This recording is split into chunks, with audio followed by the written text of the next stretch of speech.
Punjab sports club Amsterdam की खेड club दे लई लो सामने अगली कबड्डी धर्मेंद्र सिंह ढोला और दूजे पासे कहते टारजन है अमरतपाल सिंह नाम है खडूर साहब की धरती है अठा पाशाइयां की चरणों की शोभ प्राप्त धरती मेरे मित्रों आओ सामने लग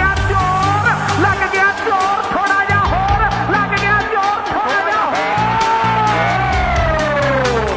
ये मुंडे ने कहते दयालपुर तो अल्टो गड्डी ते कलेरा दे कप तो मेरे पंजाबी वीरों 69 ट्रैक्टर जितया है।